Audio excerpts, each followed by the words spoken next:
At my high school reunion, they laughed. Still fixing computers? Seconds later, my phone lit up. Youngest tech billionaire revealed. The DJ stopped the music, the gym went silent, and every face turned toward me. Same squeaking floorboards, same faded banners, same social hierarchy now dressed in designer clothes instead of varsity jackets. I adjusted my simple black blazer, feeling oddly calm as I walked into my 10-year reunion. The welcome class of 2015 banner hung crookedly above a table where Amanda Chin, former class president, now a successful real estate mogul, according to her Instagram, checked names off a list. "Oh my God," she squealed with practiced surprise. David Parker. "You actually came." I smiled, remembering how she copied my computer science homework for 3 years straight. "Wouldn't miss it. So what are you doing these days?" Her eyes already scanning past me for more interesting arrivals. "Tech support," I said simply, watching her interest fade immediately. "Oh, that's nice." She stamped my name tag. "Tyler's over by the bar. You remember Tyler Matthews? He's a venture capitalist now. And Jessica's just made partner at her law firm." I nodded, accepting my badge. The music pulsed through expensive speakers as I made my way through the crowd. Everywhere, successful young professionals bragged about their achievements. Each conversation, a carefully choreographed dance of one-upmanship. "Parker. No way." A loud voice boomed across the room. Tyler Matthews, former quarterback and current Silicon Valley player, approached with his usual entourage, still fixing computers. Man, his designer suit probably cost more than what he thought I made in a month. Behind him, Jessica Stewart, once my lab partner, now apparently a corporate lawyer, smirked. "Something like that," I replied, sipping my drink. "Hey, remember when he thought he was going to create the next Facebook?" Tyler laughed, drawing more people into our circle. "What was that stupid app you were always working on in the computer lab?" "Secure Net," I said quietly. "Right, that encryption thing nobody understood." Tyler turned to his audience. "Parker here thought he was going to revolutionize online security. Now he's probably turning things off and on again at some IT help desk." The laughter rippled through the group. I checked my phone. 8:57 p.m. 3 minutes. "You know," Jessica chimed in, her voice dripping with false sympathy, "my firm's IT department is always hiring. I could put in a word." "Thanks, but I'm good." "Come on, man." Tyler pressed. "What do you really do? Still living in that little apartment above your mom's garage? Still tinkering with that security software nobody wanted?" I took another sip. "Actually, I sold that stupid app 3 years ago." "Yeah, for what?" $100. More laughter. My phone buzzed. A message from my PR team. "Forbes article goes live in 60 seconds. "You never did understand what SecureNet was, Tyler," I said, my voice carrying just enough to draw attention. "But don't worry. You'll find out soon enough." "What's that supposed to mean?" The DJ's speakers suddenly crackled. Every phone in the room started buzzing simultaneously. The synchronized notification I'd arranged with perfect timing. Breaking tech news. People began reading aloud. "Forbes reveals Silicon Valley's mystery billionaire." The DJ stopped the music, his own phone lighting up with the alert. The room fell silent as dozens of screens displayed my corporate headshot next to a number that made Tyler's venture capital deals look like pocket change.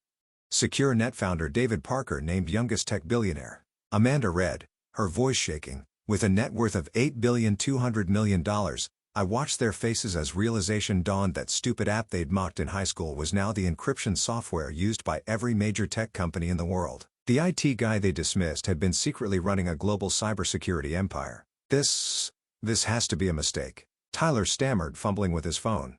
"No mistake," I said calmly, "though I'm surprised you missed it being such a connected venture capitalist. Secure Net's been the talk of Silicon Valley for years. We just kept the founder's identity private until now." Jessica's legal mind caught up first. "The Parker Protocol, that's you?" "Every major law firm in the country uses that security system, including yours," I confirmed. "Check your client portal, that encryption software you use every day. I developed the prototype in that computer lab." You all used to laugh about the room had gone completely still, every eye fixed on either me or the Forbes article that was now spreading across social media like wildfire. "But you said you did tech support," Amanda sputtered. "I do. For my own company.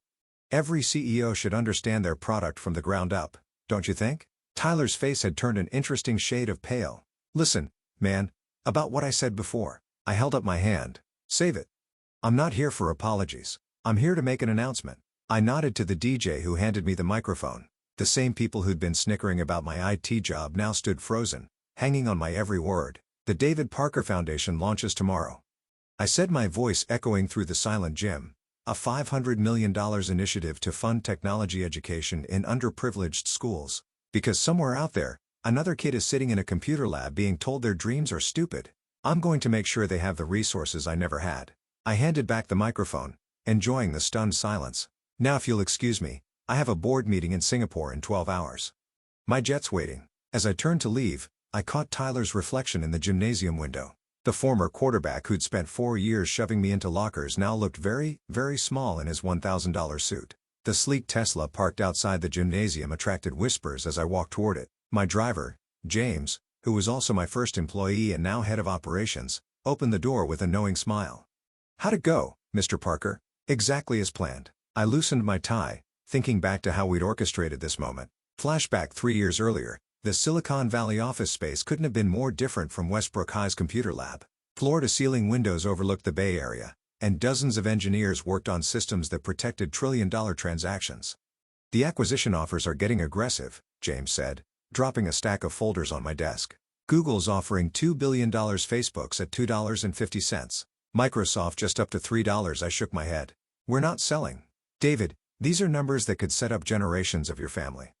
I pulled up our latest encryption algorithm on my dual monitors. "This isn't about money. SecureNet isn't just another app.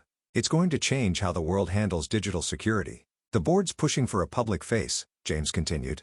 "Investors want to know who's behind the Parker Protocol." I thought about Tyler's venture capital newsletter, which I dismissed SecureNet as a minor player last month about Jessica's law firm, which now depended on our software without knowing its creator about all those years of being underestimated. "We'll go public," I said finally, "but not yet. First, we build something so big they can't ignore it." The next 3 years were a blur of global expansion, strategic acquisitions, and technological breakthroughs. SecureNet grew from cybersecurity into artificial intelligence, quantum computing, and digital infrastructure. We kept my identity hidden behind holding companies and private trusts. The media called me tech's invisible billionaire. Speculation ran wild, but no one suspected the IT guy, who occasionally posted about computer repair on LinkedIn. I bought my mother a new house, but kept my old apartment above her garage as a decoy. Drove a modest car in public while building a collection of supercars in a private garage. Lived 2 lives. The quiet tech support worker and the shadow CEO revolutionizing digital security. "Present day, sir." James interrupted my thoughts. "Your sister's calling." I accepted the call on the car system. "Hey, Sarah." "David, have you seen Twitter? The reunion's trending. Everyone's talking about the reveal." Sarah had been the only one who knew the truth all along. She'd helped maintain my cover, understanding why I needed to build SecureNet my way. "How's the foundation setup going?" I asked. "Perfect timing with the Forbes release. We've already received partnership offers from every major tech company. Even Tyler's venture capital firm sent a proposal." I smiled. Declined that one, politely. The car pulled into a private airfield where my Gulfstream waited. Another CEO might have flaunted their success earlier, but I'd learned patience in that high school computer lab. My phone buzzed with messages. Amanda Chin requesting a ketchup coffee. Tyler's LinkedIn connection request. Jessica's law firm pitching their services. Local news asking for interviews. "What should I do with all these messages?" James asked. "Forward the business ones to corporate development. The personal ones, let them wait." The plane's interior was a mobile command center. As we took off, screens displayed SecureNet's global operations, data centers in Singapore, research labs in Tel Aviv, cybersecurity teams in London. "The foundation announcement is getting massive attention," Sarah reported via video call. "Schools are already applying for grants." "Good. Start with Westbrook High. Full computer lab upgrade, coding boot camps, cybersecurity curriculum, feeling sentimental." I thought about future students sitting where I once sat dreaming big while others doubted them. Let's call it investing in potential. The next few hours were filled with board meetings, strategic planning, and foundation logistics. We were revolutionizing not just technology, but opportunity. A news alert caught my attention. Tyler Matthews' VC firm faces security breach. I allowed myself a small smile. They'd ignored our warnings about their outdated systems for months. "Should we help them?" James asked. "Send them our standard contract. Regular rates, no special treatment." Another message popped up from my old computer science teacher, Mr. Bennett. "I always knew SecureNet would change the world. Proud of you, David." He'd been the only one who'd supported my stupid app back then. The foundation's first scholarship would bear his name. As we crossed the Pacific, I reviewed the foundation's mission statement, empowering the next generation of tech innovators because every great idea deserves a chance to change the world. The reunion had been more than just a reveal. It was a statement about opportunity, about judging potential, about the power of quiet determination over loud dismissal. My phone buzzed again. Tyler's third attempt to call. Let him wait, I thought. Some lessons take time to sink in. The Singapore skyline glittered through the boardroom windows. As I concluded our Asia-Pacific expansion meeting in the 48 hours since the reunion, Secure Net stock had jumped 15% and hashtag Parker Protocol was still trending globally. Mr. Parker, my assistant interrupted. Westbrook High's principal is on line 1, and Tyler Matthews has arrived at our Palo Alto office for the third time today. I checked the time, 3 a.m. in California. Tyler's persistence was almost admirable. Put the principal through. I moved to my private office, memories of high school washing over me. Mr. Parker, Principal Martinez's voice wavered with excitement. I can't thank you enough for the Foundation's grant, but I have to ask, why start with us? I looked at the framed piece of code on my wall, the original Secure Net algorithm written on a borrowed laptop in Westbrook's computer lab, because everyone deserves a chance to prove their doubters wrong. I replied, the lab upgrade starts next week. After hanging up, I opened my laptop to security footage from our Palo Alto office. Tyler sat in the lobby, his designer suit wrinkled, clutching a presentation folder. Should we keep him waiting? James asked. No, have him escorted to the video conference room. Minutes later, Tyler's face appeared on my screen. The confident smirk from the reunion was gone, replaced by desperate determination. David, Mr. Parker, he stammered. Thank you for finally seeing me. It's 3 a.m. there, Tyler. Don't you sleep? Listen about the reunion at high school. I was young and stupid. You're here about the security breach. I interrupted. Your firm's clients are threatening to leave because you ignored our system recommendations. He slumped. We can't afford your enterprise rates, but if you'd consider a partnership, maybe an investment opportunity. You mean a bailout? Our firm has great potential. Like Secure Net had potential? I pulled up his old emails. Let's see. You called our initial pitch amateur hour and our valuation delusional. Tyler's face reddened. I didn't know. That's the problem. You never bothered to look past appearances. I closed his file. Our standard contract is in your inbox. Regular rates, no discounts. Your choice. After ending the call, I turned to the real business of the day. The Foundation's first initiative was rolling out a nationwide coding boot camp for underprivileged students. My phone buzzed with a text from Sarah. You need to see this. She'd sent a link to Jessica's LinkedIn post, a lesson in humility and innovation, a long apology disguised as a corporate thought piece about misjudging potential. It's gone viral in legal circles, Sarah added. Every law firm that rejected Secure Net's early patents is scrambling to save face. I switched to local news coverage of Westbrook High.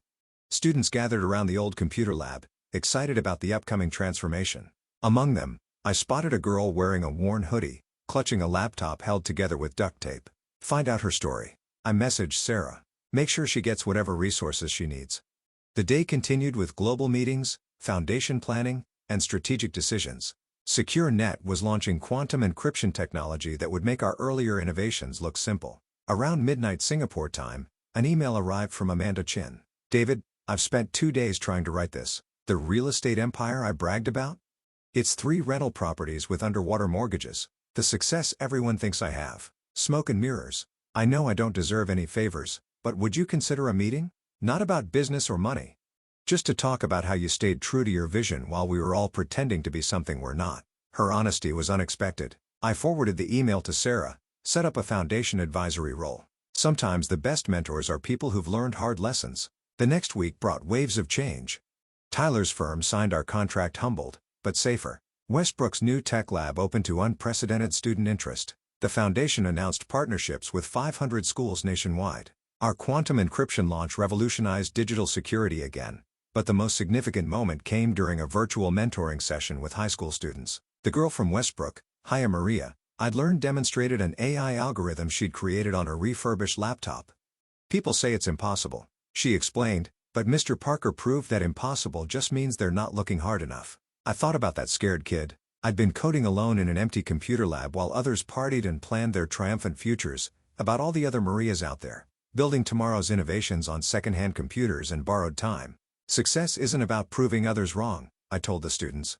It's about proving yourself right. Later that night, I drove my Tesla to the old apartment above Mom's garage. Inside, everything remained as it had been.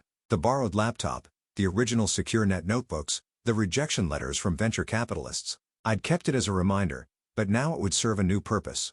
The foundation would turn it into an innovation lab for young developers who needed a quiet place to build their dreams. My phone buzzed one last time. A message from Mr. Bennett, my old computer science teacher, saw Maria's algorithm today. Reminded me of another student who wouldn't take impossible for an answer. The lab may have your name now, but your real legacy is in every kid who feels brave enough to think bigger. I smiled remembering all those lunch breaks spent coding while others mocked the computer nerd with impossible dreams. Success wasn't in the Forbes list or the vindication at the reunion. It was in Maria's determined coding and Tyler's humbled learning and Amanda's honest self-reflection. The real victory wasn't becoming a billionaire. It was changing the narrative for every future innovator who dared to think differently. As I left the apartment, I passed the old computer lab window. Inside, Maria sat coding, her face lit by the screen's glow. Above her, a new sign hung, the Parker Innovation Lab. Because every dream deserves its code. Sometimes the best revenge isn't proving them wrong. It's making sure the next generation gets it right.